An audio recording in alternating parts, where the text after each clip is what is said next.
Bonjour chers amis, nous terminons la lecture du livre de l'Apocalypse.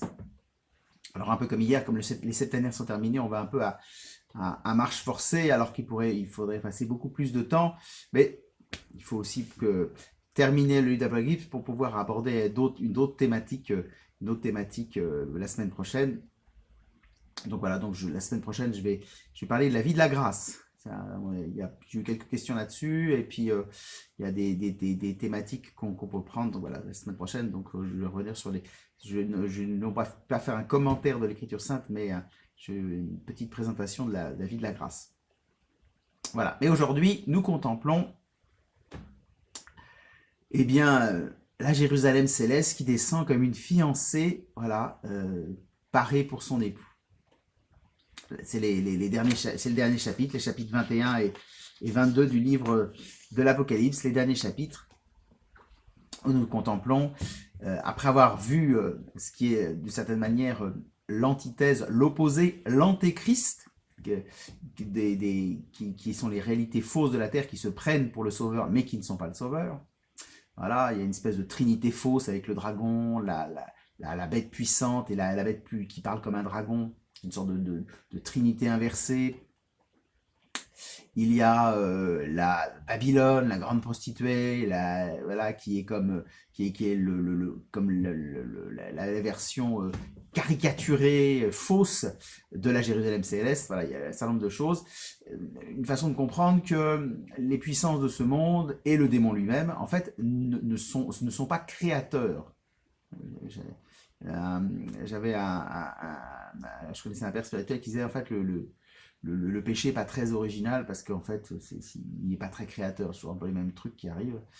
C'est que là fondamentalement Dieu crée. Ce qu'on en va entendre dans la Bible. Voilà que je fais toute chose nouvelle. En Dieu, il y a un principe de nouveauté parce que c'est le principe de l'amour qui est toujours créateur. Alors que le péché, il a aucune capacité à la nouveauté et à la création.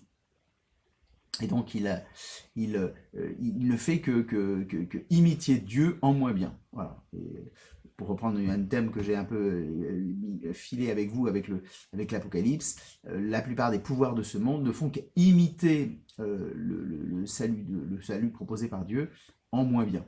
Voilà. Il fut un temps, le nazisme était une sorte de caricature complète du peuple élu, voilà, du peuple choisi par Dieu, de la race sainte, la race d'Abraham. C'était une sorte de caricature sécularisée et complètement vidée de tout sens. Et le soviétisme, le système communiste soviétique était une espèce de caricature de l'Église catholique par certains côtés, voilà, comme étant une société qui apporte le salut et donc qui en avait tous les défauts qui avait tous les travers, qui était vraiment une caricature de ce qu'est l'Église et une caricature du christianisme. Il y a une espèce de courant contemporain extrêmement destructeur de l'homme, qui est une espèce de caricature aussi du salut, qui prétend renouveler l'homme, transformer l'homme, faire un homme nouveau, qui est une sorte de caricature de la vraie spiritualité chrétienne et de la sainteté. Voilà, on nous propose une sainteté sécularisée, qui est une caricature complètement vide et complètement inintéressante par rapport à ce qu'est la sainteté que le Christ nous donne. Bon, alors voilà. Et donc, c'est pour ça que dans l'Apocalypse, et ben voilà, après les fausses images, après les réalités trompeuses, et ben la réalité, le vrai projet de Dieu, donc la cité sainte. La cité sainte qui est qui est symboliquement représentée comme une ville, mais qui est en fait le rassemblement de tous les hommes en Dieu. Cette ville qui est représentée donc avec qui a des assises qui sont des pierres précieuses, dont les portes sont des perles, dont les murs sont en or. Donc voilà, on utilise des images très très très riches pour montrer la beauté de cette ville. Elle est à la fois avec les noms des prophètes, donc c'est l'Israël des fils d'Abraham, comme nous l'avons vu au début, les 144 000 qui sont ainsi intégrés dans la cité, et elle est fondée sur les 12 apôtres. Voilà, c'est l'Église du Christ aussi qui est là, et qui a amené les peuples, tous les peuples, toutes les nations à entrer dans la promesse faite à Abraham. Donc voilà, donc c'est la réalisation complète de l'unité parfaite du genre humain dans l'alliance, dans le Christ. Et cette unité, elle se manifeste au travers d'un nombre symbolique. Dans le livre d'Ézéchiel, à un moment, Ézéchiel aussi a une vision comme ça du temple, du nouveau temple, et de la nouvelle Jérusalem et du nouveau temple, et il mesure le temple. Là aussi, Jean, l'ange, lui demande de mesurer. Alors les chiffres sont symboliques, puisque la cité fait 12 000 stades, c'est-à-dire en fait 12 fois 1000. 12 c'est le chiffre d'Israël, 1000 c'est le chiffre de la multitude, des nations. Donc 12 fois 1000, 12 000. Voilà. Et de même, les murs font 144, c'est pas mètres, hein, parce que je ne retrouve pas, 144 coudées. Voilà. Sa hauteur, voilà, la muraille est de 144 coudées. 144 c'est 12 fois 12, hein. Donc voilà, là aussi encore c'est le chiffre, c'est le chiffre de l'alliance d'Israël qui est là, et qui est une façon de nous dire voilà, que l'alliance est faite et achevée, et que cette alliance elle est portée à son sommet dans le fait que eh bien, dans la ville il n'y a pas besoin d'avoir de sanctuaire. Le temple c'est l'agneau lui-même. Voilà. Ce que Jean met déjà en place dans son évangile, quand Jésus annonce la destruction du temple et en 3 jours il sera rebâti, c'est de nous faire comprendre que le temple à Jérusalem était une réalité transitoire. Voilà, le Dieu a donné sa présence au travers de la tente de la tente de la rencontre de la Moïse. Là pour le coup c'est Dieu qui l'a demandé explicitement. Donc c'est la présence de Dieu dans cette tente qui se déplace, voilà. Et puis quand Israël s'est installé avec la royauté, eh ben, a été construit un temple. Au début Dieu n'était pas d'accord d'ailleurs pour la construction du temple, et finalement il est d'accord. Mais ce temple est une réalité transitoire, parce que en fait vient le véritable temple qui est le corps du Christ. C'est le corps du Christ qui est le véritable temple qu'on ne peut pas détruire, et le temple qui est en fait la présence de Dieu parmi les hommes. Voilà, donc c'est pour ça que dans la cité nouvelle, pas besoin d'avoir de temple, puisque le temple c'est l'agneau lui-même. Et puis de cette cité coule un fleuve d'eau vive. Alors ça aussi c'est une reprise du livre d'Ézéchiel, qui est une reprise de cette façon dont l'eau apporte le salut, et sauve et libère, voilà. Et puis il y a un arbre, là aussi comme Ézéchiel, un arbre qui donne du fruit, et qui est en fait un retour à l'arbre de vie du paradis original, et qui est l'arbre du salut. Il n'y a plus besoin de lumière, voilà, toute chose est éclairée, et donc il n'y a plus de ténèbres, et il y a les cieux nouveaux et la terre nouvelle. C'est ce que la totalité de la création est ainsi renouvelée entièrement, et il y a une mention, et il n'y aura plus de mer. Ça c'est une allusion au fait que la mer est symboliquement le lieu des monstres. C'est de la mer que sort la bête. Voilà, c'est le lieu des monstres, des entrailles, de ce qu'on veut cacher, de ce qui est justement les ténèbres. Pour ceux qui font de la plongée sous-marine, vous savez que plus on descend quand on descend, et en fait très vite dans les fonds marins, en fait il n'y a plus la lumière, ou alors la lumière, il reste plus beaucoup de lumière, parce qu'en fait la lumière passe très très peu. Dès qu'on a passé, je sais plus, je crois que ça va assez vite, je crois qu'une vingtaine de mètres, et puis bah voilà, il fait très très très obscur, parce que le soleil descend pas. Voilà, les fonds marins sont obscurs, et dedans il y a c'est pour ça qu'on découvre encore des espèces animales, parce que les fonds marins ne sont pas très très faciles à exploiter. Mais je m'écarte un peu du sujet pour revenir au fait que voilà, la mer disparaît, un peu comme elle s'écarte au moment de l'Exode, c'est le passage à la mer Rouge, comme le Jourdain s'écarte. Voilà, ce qui engloutit l'homme et ce qui est le lieu du mal, tout ça disparaît. Et voilà, on arrive dans la création entièrement libérée du péché, entièrement renouvelée. Donc voilà, c'est cette espèce de projet qui est alors qui est à la fois le projet à venir, la résurrection, mais aussi la réalité du Christ qui se réalise déjà en nous. Déjà en nous, le Christ est déjà pour nous la présence de Dieu. Le Christ est déjà pour nous le salut.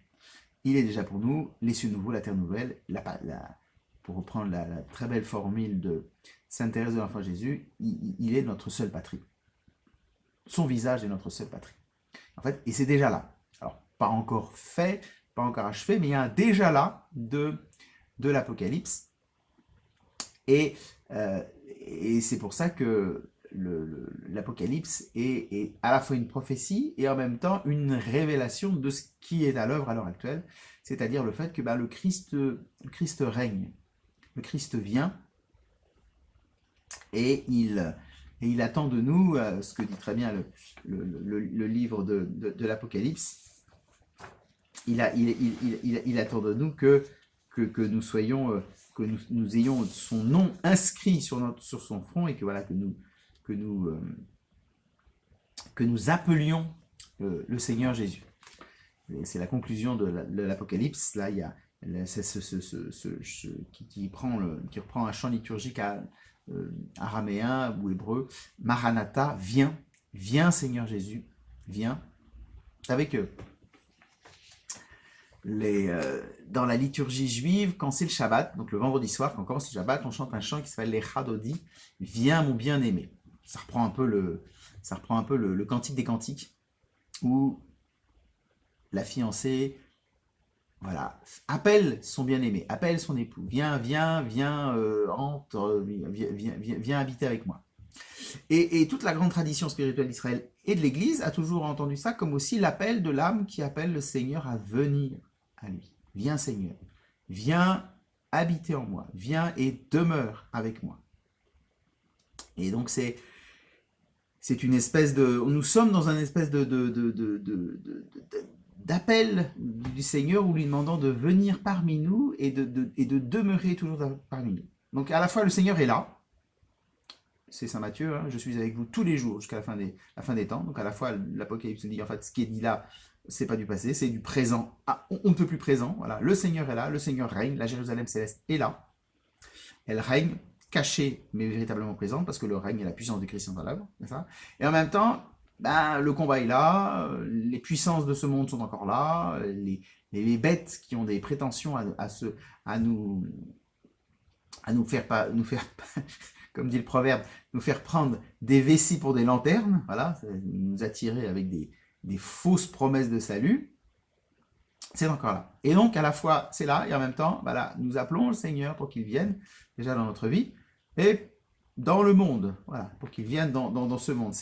C'est cette, je vais vous terminer avec ça, et c'est un très très beau chant, une très très belle prière. Hein.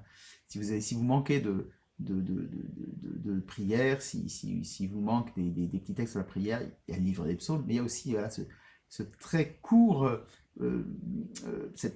prière qui conclut l'Apocalypse. L'esprit et l'épouse disent « Viens ». Celui qui entend qu'ils disent « Viens ». Celui qui a soif qu'il vienne. Celui qui le désire, qu'il reçoive l'eau de la vie gratuitement. Oui, je viens sans tarder. Amen. Viens, Seigneur Jésus. Viens, Seigneur Jésus, viens dans notre monde parce que nous t'avons sûrement oublié, nous avons sûrement oublié de te mettre à la première place, de nous préoccuper de beaucoup de choses, mais pas d'être avec toi. Et c'est la seule chose. Et tout le reste vient après. Voilà, chers amis, je peux que conclure avec la dernière phrase de l'évangile, la dernière phrase de l'Apocalypse, qui est la dernière phrase du Nouveau Testament, qui est la dernière phrase de la Bible, et qui, d'une certaine manière, va pouvoir nous accompagner, puisque c'est de ça dont je vais parler la semaine prochaine. Que la grâce du Seigneur Jésus soit avec vous. Qu'elle soit avec vous, cette grâce, qu'elle soit dans la bénédiction de Dieu. Bon temps pascal. Continuez à demeurer dans cette grâce qui vient de Jésus, cette grâce et cette joie de la résurrection. Donc la semaine prochaine, nous allons prendre comme titre que la grâce du Seigneur Jésus soit avec tous, et du coup je vais pouvoir faire des choses sur la grâce. Qu'est-ce que c'est qu'être dans la grâce? Qu'est-ce que c'est l'état de grâce? C'est quoi la grâce sanctifiante? C'est quand on demande la grâce, qu'est-ce qu'on demande? Voilà, il y a plein de petits trucs assez qui peut être intéressant. J'ai encore tout à fait le plan en tête, mais j'ai un certain nombre d'éléments. Je vous rappelle demain la messe en direct de la chapelle à Saint-Joseph à 11 h, retransmise sur YouTube et visible après coup. Je vous rappelle le site internet, je ne l'ai pas encore complètement remis à jour, mais je vais essayer de faire ça en partie aujourd'hui. Je vous rappelle le groupe de diffusion, voilà, qui nous permet de garder le contact. On est plus de 400, n'hésitez pas à en inscrire d'autres, voilà. Et je vous rappelle aussi la page Facebook de la paroisse qui se remplit, voilà, on peut toujours s'inscrire, les informations circulent. Il y a une paroissienne qui s'en occupe avec zèle, voilà, et je la remercie beaucoup. Voilà, chers amis, bon temps pascal, à demain pour la messe, et sinon à lundi pour découvrir cette grâce du Seigneur Jésus qui est avec nous tous.